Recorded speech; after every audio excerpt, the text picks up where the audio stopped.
In this video, we're going to be talking about the live backtesting and forward testing process. First things first, we want to have our rules just like we did with the markup testing. I've got my list of 6 rules here, the same ones we used previously, but this time, rather than looking at the past price action, what we want to do is actually scale back to a given date and carry out the backtesting process as if we were trading live markets by using the bar replay tool. The bar replay tool can be found up here. If we press this and then we scale back, we can actually click on a day, and that is going to then take us back to that day where we can then play price forward as if it hadn't happened yet.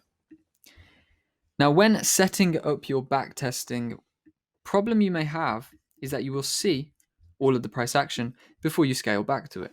Okay, so let's say you wanted to start your backtesting from, let's have a look at the 6th of September. If we go to that, we know the 6th of September starts here. We can actually see all the price action. So if we then use the bar replay tool by clicking these arrows, this one, and then clicking back to that date, we already know what's about to happen here, right?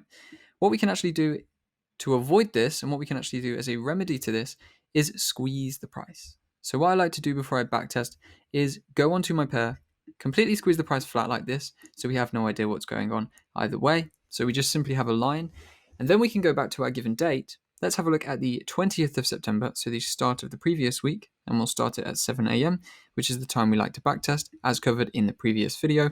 Then when we unsqueeze price, we can see that we don't really know what's going to happen next, right?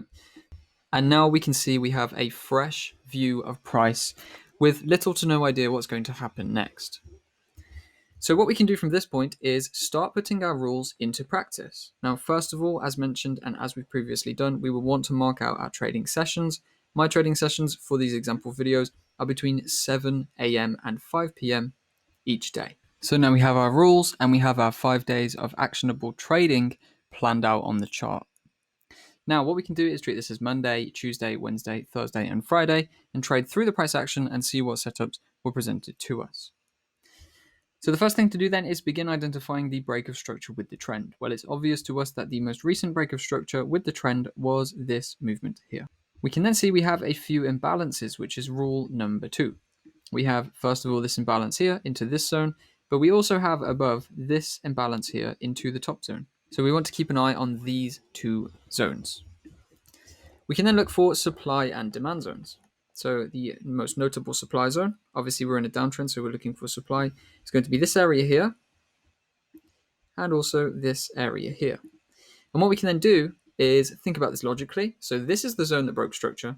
So this is actually the zone that I want to look for my trades to continue with this market down. Okay, so for my trading rules, I'm going to be looking for a movement like this.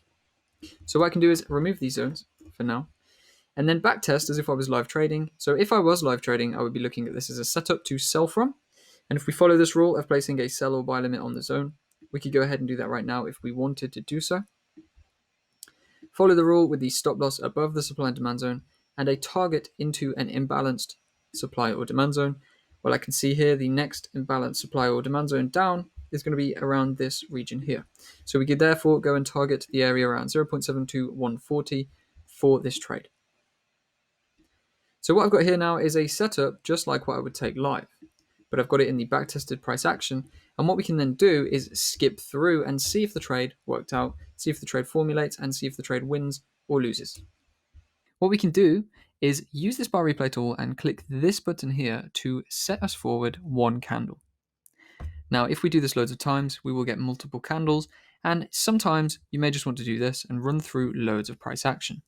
While that could be good if you have a swing trade setup, it's advised against doing this when you're in a position, because it's better to actually run through and see how your emotions may make you feel at each different candle. So looking at this setup currently then, what we've been showed is that yes, we have a valid setup. We'll continue running for this valid setup, but what we've now had form is a range. This increases my positivity in the trade because I like it when we get a range underneath an imbalance. That tells me that we're likely to break out the range, induce buyers, trade into the supply zone, and then sell off, right? As you will have learned in the previous chapters, that is a way that I trade. So what we could actually do then, now we have our order on, is just leave the trade to play. Now, as mentioned, we only want to trade within our specific sessions, but because we set the order within this session, that's a normal thing to do. And then what we can just leave the order to actually trigger, which is what I would do when I'm live trading. Okay, if I have an order that I want to set for a swing trade like this, I can set the order and then I can let it run. And when the trade's entered, when the trade's executed, I will manage it. But until that point, I don't need to actually dive in and manage the trade and keep removing and re-adding the sell limit. So leaving the market to do its thing, we can see at some point on Thursday, we are triggered into the position. From this point onwards, we have our rules. We can then begin looking at the market candle by candle. So as you can see, we have an initial push down, but then we have a push back up to trade further into the supply zone. Now, this is why it's good to actually monitor each candle as it moves, because you can see, right, how would I react when this happened? Now, a lot of people may actually get out at this point in a panic that the market's going to reverse and go bullish, because we've had a rollover, but then we've had a push higher, which has essentially formed a very, very low time frame higher high. From looking at each candle, you can see that, okay, maybe this is not the right thing to do. Or on some aspects, you may think, okay, maybe this is the right thing to do. And you'll pick up on habits which are going to be very beneficial for you further down the line. So watching as each candle moves now, we can see we are ranging a little bit. Once again, we've had another push up just over this point. So this point, some people may be fearful and get out of the trade. Now, you should make a note of whether or not you would have got out of the trade at this point. Don't cheat yourself, because at the end of the day, the only person you're fooling is you. If you cheat within your backtesting, you're not showing this on anyway, and it's for your growth. So if you cheat yourself and you lie and you change things, or you say, oh, I marked this up so I'll take it even though I just said I was getting out, you're not going to progress from that, because what the idea is here, that we see everything we do good, we see everything we do bad, and then we learn from it in our reviews. So we can see then we had these pushes up, but then we started to sell off. And through Friday's session, we had quite a dramatic sell-off. Now, what we can do is the same as what we normally do here and say, okay, we're coming close to the end of the Friday session. So we'll extend this over to 10 p.m., which is going to be around this time. That for me in the UK is the market close time. So I want to make sure I'm out of this trade before the market closes. Well, at this point, I could then just assess the situation and see, okay, we've come and filled this imbalance. We've traded into this demand zone, and we've actually had a little bit of a bullish reaction.